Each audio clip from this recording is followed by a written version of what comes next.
Hey everyone, welcome back to another hardware news recap for the week. In this one, we'll be talking about Counter-Strike 2 finally launching their goal, summer of 2023. Reality, close enough, but it's out now. And NVIDIA has some numbers for Reflex in the game as well, so we'll be talking about that. Additionally, Intel and its Raptor Lake refresh once again in the leaks and rumor mill. At this point, the most recent update we've given is that it's rumored to be launching in mid-October, and the newest leak talks about frequency. The i7 looks like it might be the most interesting i7 Intel has launched in a long time, depending on the pricing. Ryzen 8000 has also been sort of spotted, or at least a mobile variation of it. And Intel Meteor Lake, not for desktops, sort of. Before that, this video is brought to you by Thermal Grizzly and the CryoSheet graphene pads. These CryoSheets are molecularly stacked in the Z-axis to encourage vertical direct thermal transfer from the IHS to the cooler. CryoSheet pads are made to be easily applicable for a thermal interface and completely avoid paste dryout because it's not paste.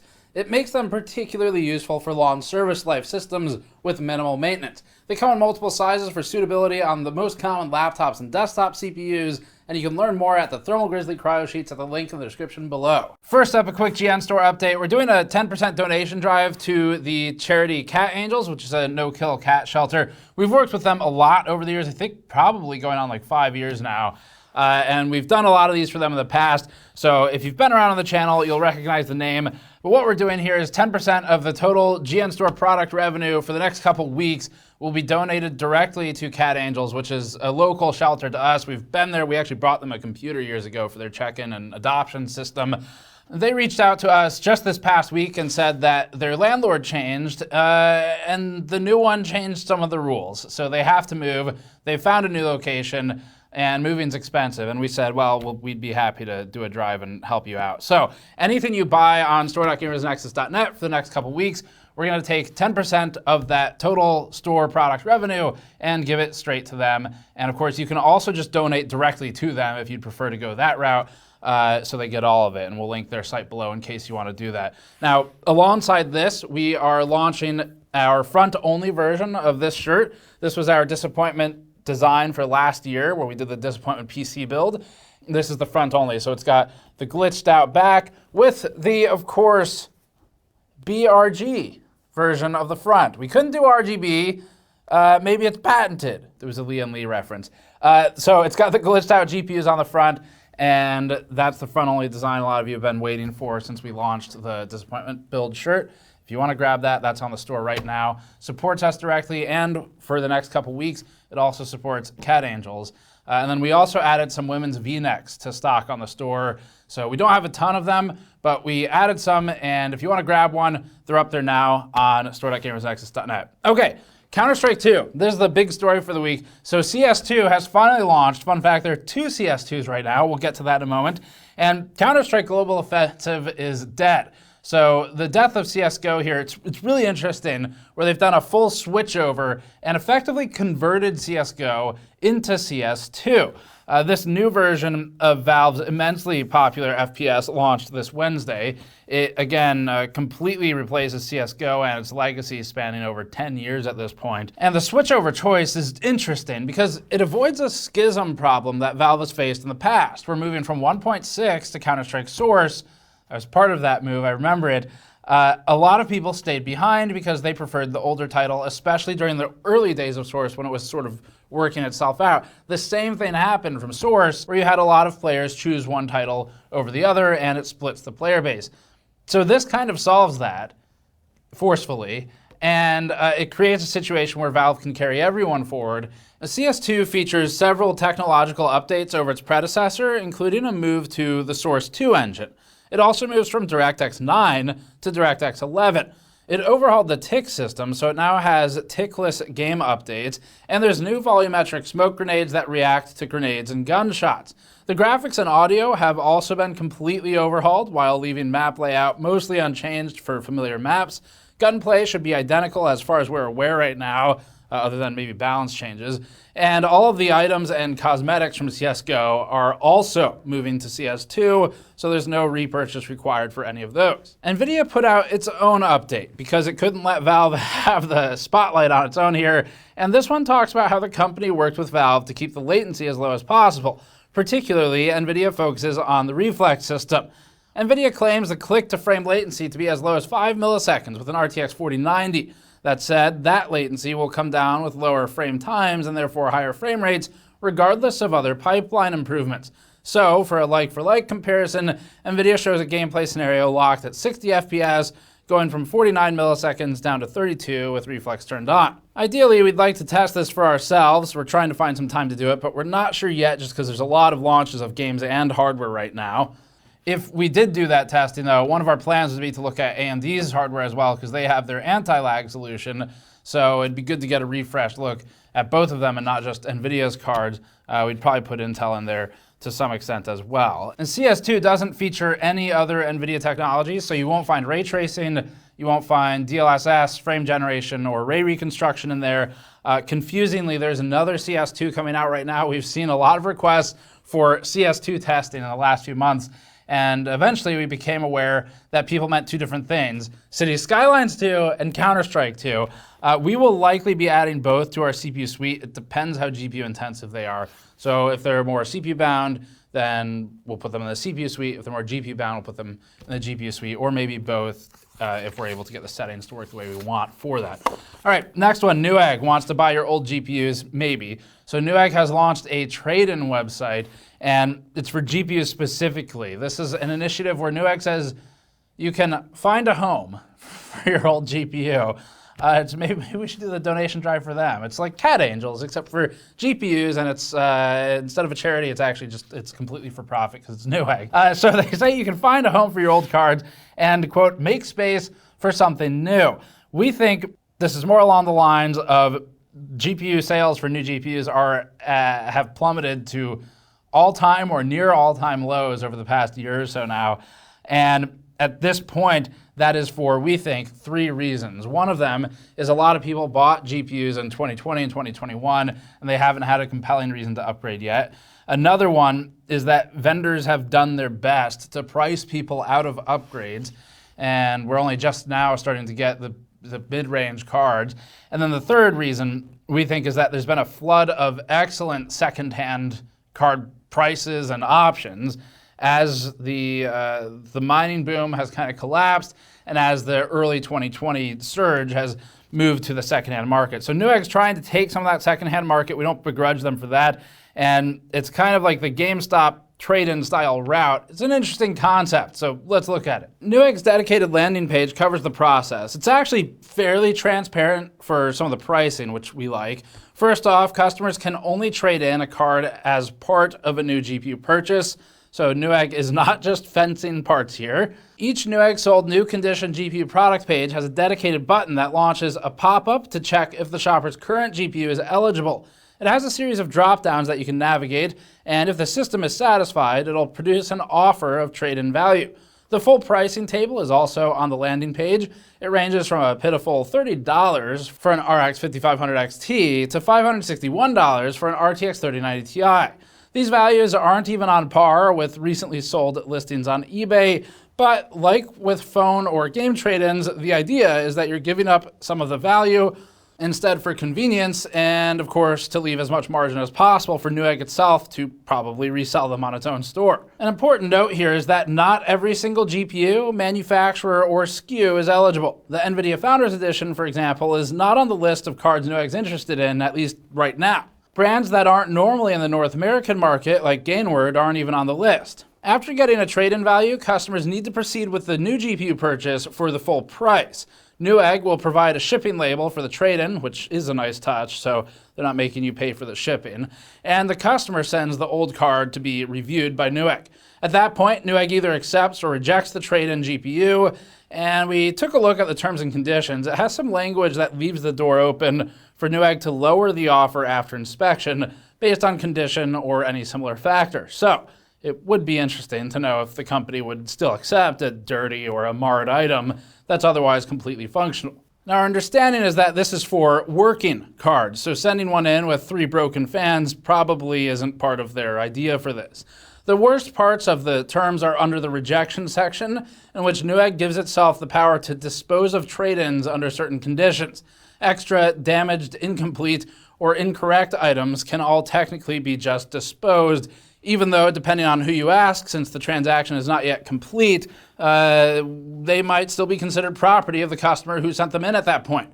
Additionally, if Newegg attempts to return a rejected item to the customer, but the carrier marks it as undeliverable, for example, if you miss a signature or there's a wrong address, then Newegg can just get rid of it without a second attempt to ship it back. While the company would likely call all of this language boilerplate or something similar, it can be boilerplate while also being potentially anti-consumer. The only small carve-out we found is for an item that isn't the exact version listed, but is otherwise eligible for trade-in. Newegg may still accept it in that case. So a couple things here, those issues aside, and assuming fair treatment, it's hard to be too upset at the program as a whole because the consumer has responsibility. You really need to check if you're getting fair value for things when you do trade-ins with companies that act as middlemen. And it makes sense, because if you bring your game to GameStop, it's a well-known meme at this point that you're not going to get good value for it. You're going to bring them 12 games, they're going to post them for $30 each, and then you're going to be offered, a couple bucks each in some instances. So obviously you need to look into your own value, do your own research on that. The service they're trying to provide, in theory, would be acting as a convenience factor so that you don't have to deal with either eBay or Facebook Marketplace or whatever it is. But we'd encourage you, obviously, to look into the value to make sure it's at least close to what it's worth. And then at that point, it's up to you to consider, is it worth the time to try and sell it yourself and make maybe an extra couple $100 in some cases, versus if it's only going to be an extra $30 and you get a free shipping label anyway, maybe just send it into Newegg. Our biggest concern was with some of the rejection terms, and technically, so you send it in, if it gets reevaluated, and they say, oops, we offered you too much money at first, looking at this card in front of us, we think it's worth $500 instead of $561. To us, it seems like that should be a trigger where the customer can say, in that case, never mind, give it back, I'll go somewhere else, thank you. But it's not really 100% clear how easy it would be to do a take-back. Is there a no take-backs rule? Probably not, but we're a little worried about how into the ether some of these products might disappear based on some of the wording. So anyway, we're curious what you all think of this one. If anyone uses it, let us know how it goes. But next one. Rumors of Intel Raptor Lake refresh. This is a very brief story, and so is the one after this. So there's a new rumor surrounding the 14th gen desktop CPUs. These are supposed to be coming out in the next month or so, apparently. And this is of a potential 6 gigahertz clock for the 14700KF. Now, previously, we talked about 6 gigahertz clocks on higher spec CPUs like the 149, but 6 gigahertz on the 14700K or KF combined with the 14700 specific increased core count could make it one of Intel's most interesting gaming CPUs in a while. It'll depend on price. BenchLeaks on Twitter posted a Geekbench report finding, including some results from the benchmark on the benchmark website. The average frequency was reported as 5902 megahertz with a max of 5985, assuming that number can be trusted. Now, in another very brief leak, Tom's Hardware posted a Minis Forum V3 spec listing. So this spec listing is for a tablet, and the most interesting part is that Minis Forum and the spec sheet list the processor as AMD Hawk Point 22 to 28 watts, with Hawk Point here being a previously unnamed and unknown code name. That would be the 8000 series of APUs, probably, following the Phoenix Point APUs previously. Other specs for the system included LPDDR5 at 6400 and a standard assortment of I/O. Next one, Intel Meteor Lake won't be coming to a traditional desktop socket, despite what Intel's Thanks, Steve. Executive Vice President and General Manager of the Client Computing Group, Michelle Holthaus, said during an interview with PC World. In that interview, PC World asked basically 3 times, offering the opportunity for clarification with each subsequent ask, whether Meteor Lake would arrive to desktop CPUs, and Holthaus confirmed that yes, it would be arriving. because previously the understanding was that this is a mobile-only architecture. Holthaus went so far as to say that they wanted, quote, one processor family top to bottom for both segments. One processor family to rule them all, Holthaus said. One processor family to bind them. Engagement challenge, I really want to know which of the 3 big silicon companies would be Smeagol here. Please tell us in the comments. NVIDIA, Intel, or AMD? Those are your options. Vote on it. PC World asked Holthaus an additional 2 times about this topic, looking to clarify that the question was properly conveyed, and this statement didn't leave any room for interpretation. Upon responses, Meteor Lake will be coming to desktop. Intel had just inadvertently leaked plans for this product. Computer Base followed up with Intel on the topic, and after asking several times and 3 days of waiting, Computer Base eventually got a response from Intel, wherein Intel said, quote, Meteor Lake is a power-efficient architecture that will power innovative mobile and desktop designs, including desktop form factors such as all-in-one or AIO. We'll have more product details to share in the future, end quote. So with that statement, Intel is implying that in the PC World interview, Holthaus originally meant those were all-in-one desktops where the PC is built into the board on the back of a monitor. As Computer Base also points out, Intel has enough on its hands for the desktop segment between the upcoming 14th generation Raptor Lake refresh and Arrow Lake in 2024. So to make it really clear then, and we also contacted Intel and got confirmation of more or less the same thing they said to Computer Base. No, Meteor Lake will not be well, technically they said Meteor Lake will be arriving in AIOs. Our interpretation of that is no, it will not be coming to a desktop socketable platform. Otherwise, maybe they would have said there's no clarification needed. All right, next one, Meta Quest 3 and mixed reality headsets. Everyone's favorite company, Meta, which isn't Facebook, look the other way, is launching a next-gen AR or VR headset called the Meta Quest 3. This is launching October 10th for $500 or $650, depending on the included storage. That's competitive in the world of head-mounted displays, and it likely has to do with the fact that users still need a totally not Facebook Meta account to use it and the associated telemetry data that Meta almost assuredly will collect. Just like the Meta Quest 2 before it, the Quest 3 is primarily intended to be a standalone device featuring compute, storage, and battery on board with wireless connections to the 2 Touch Plus controllers. Those run on AA batteries. The headset does support connections to PCs via the Meta Quest Link cable and AirLink to, quote, unlock yet another level of gameplay. But the product page has no PC-connected uses on display. The resolution is 2064 by 2208 per eye, which is higher than the Quest 2 and the 1440 by 1600 of the Valve Index. Refresh rate is 90 Hz standard or 120 Hz experimental. Remember that hitting at least 90 Hz is critical in head-mounted displays to avoid becoming nauseated. Movement tracking is handled inside out from the headset itself rather than with base stations set up in the room.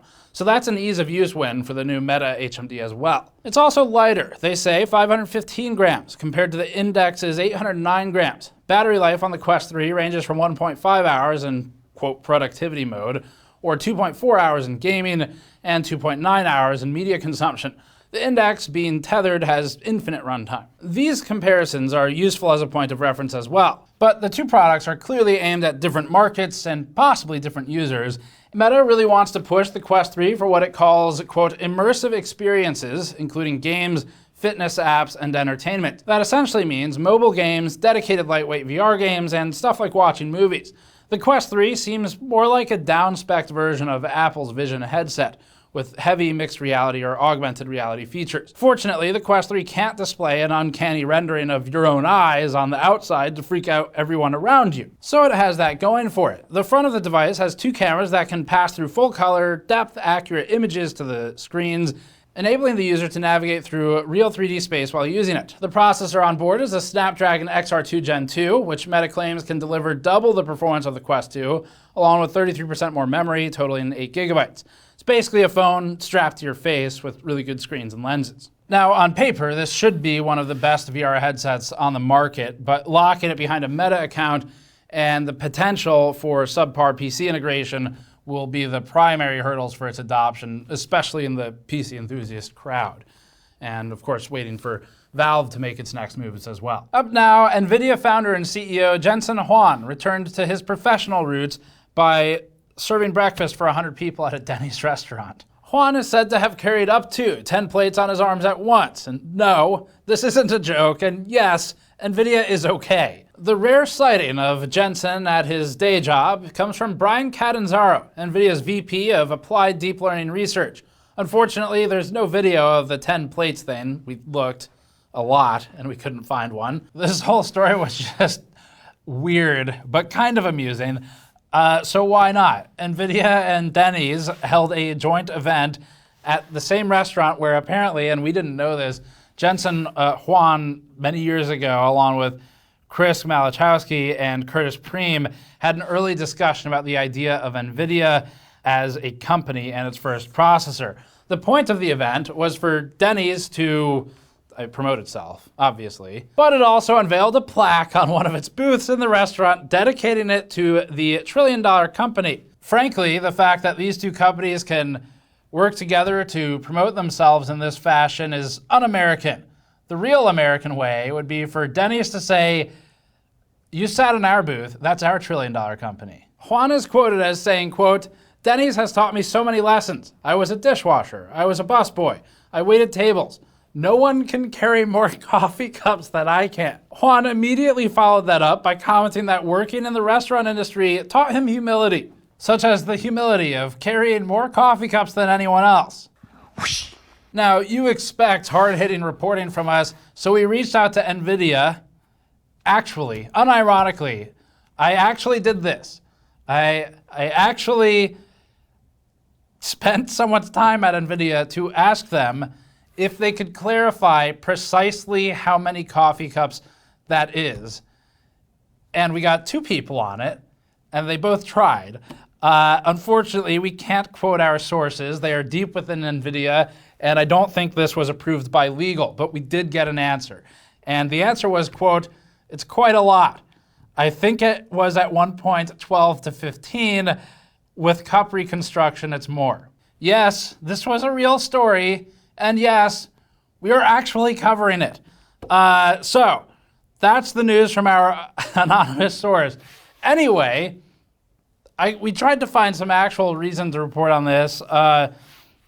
Denny's is, I can't believe we actually wrote a report of a restaurant in our hardware news video, but it did feature the CEO of one of the world's largest companies right now. So Denny's is launching its trillion-dollar incubator program where people can submit their business idea with a photo of themselves at a Denny's restaurant, and one of these will receive a $25,000 investment from Denny's. Now, we did the numbers here, and 25,000 is a lot smaller than a trillion. We double-checked it, but maybe there's a way to make it work. And to be clear, we have not read the terms of this one. We did read Newegg's, but not this one. So if you plan to participate, be sure to understand who owns the idea and how much of it. We just thought it was a funny story because of the coffee cups thing. That's it for this one. Thanks for watching. As always, subscribe for more. Go to store.gamersnexus.net to grab one of these shirts or one of our other items, and also support Cat Angels at the same time. And we'll see you all next time.